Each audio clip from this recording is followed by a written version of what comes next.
My name is Lena, and I wasn't invited to my sister's wedding. No RSVP. No phone call. No dress fitting or bachelorette brunch. No quiet, last-minute apology text. Just silence. And that silence said everything. It's funny how the loudest betrayals often come in the quietest ways. No blowout fight. No public feud. Just a slow erasure. A decision made behind closed doors. And when I found out, through a tagged Instagram post 2 days before the wedding, I didn't scream. I didn't cry. I simply sat there, looking at my phone. At the photo of my younger sister, Myra, laughing with her bridesmaids, captioned, 2 more days until forever. 2 more days, and I hadn't even known the wedding date. You need to understand something. I wasn't some estranged cousin. I wasn't a family member who burned bridges or disappeared. I was the one who held this family together when Myra spiraled through college. When our mother was sick. When our father left. I paid bills. I bought groceries. I tutored Myra through her finals. I took night shifts to pay her rent. I was the glue. Not glamorous. Not loud. Just necessary. And when she got engaged, I was the first person she called. Also, I thought. She cried on the phone. Told me about his sunset proposal. Sent me 10 blurry pictures of her ring. We talked colors, venues, playlists. For months, I assumed I was part of it all. Until I wasn't. Until she stopped answering my texts.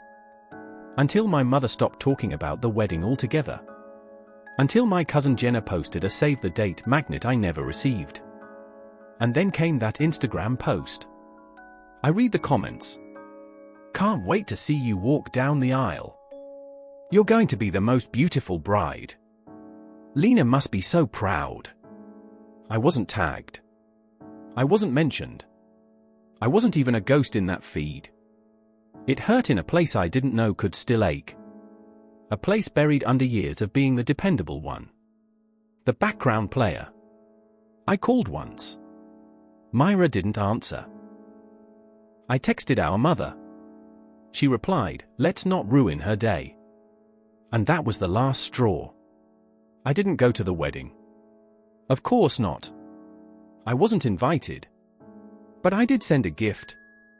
A silent gift. One that spoke louder than I ever could. I took out the receipts. The bank statements. The Venmo transactions. The proof of every bill I had paid over the past 5 years, rent, textbooks, medical coparis, car repairs. Every favor turned financial burden. I printed them all. Neatly, in color. Bound them into a hardback photo album titled to Myra, with love, the history of support. Inside the front cover, I wrote, weddings are about truth. Here's mine. Then I had it delivered by courier. Same day. Signature required. She signed for it. I have the proof. And later that night, I got a single text from her. You are unbelievable. No apology. No denial. I didn't respond. But I posted a photo on my own account. A quiet picture of me on the beach, smiling at sunset, holding a wine glass. Caption. Freedom looks good on me. That was all. But Myra would understand. My mother would understand. Every bridesmaid who once asked me for a loan or a ride or a favor would understand. I had been the scaffolding for a family that never looked back to check if I was crumbling. That day, I took myself out of the structure. Let it fall. The silence that followed?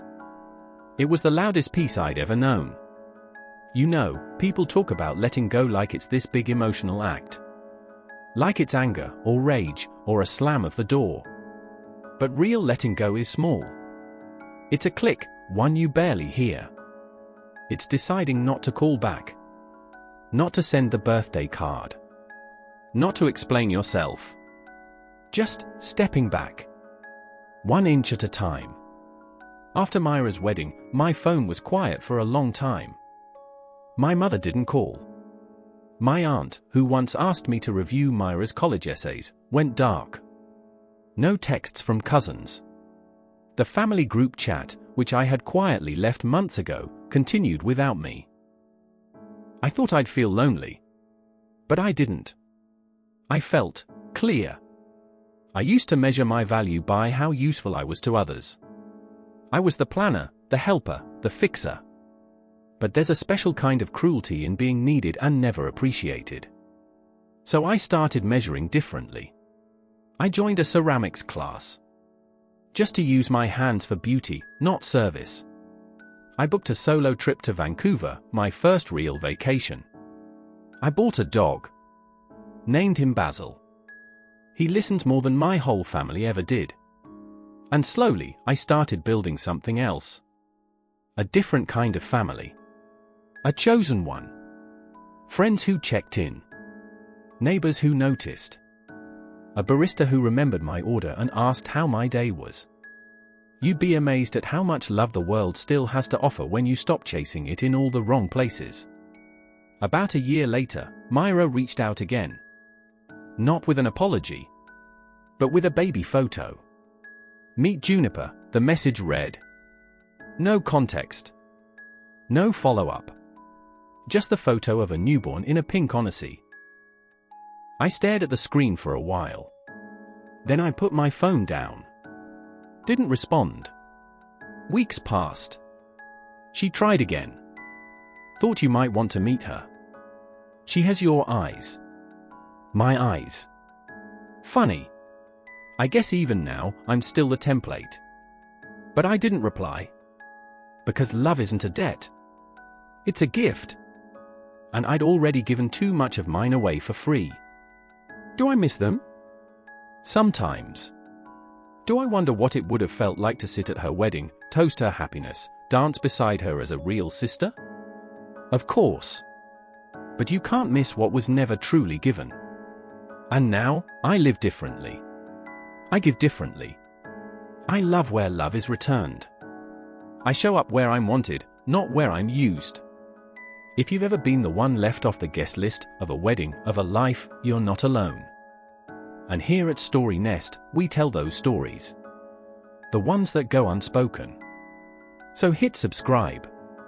And remember, sometimes, the most powerful thing you can say is nothing at all.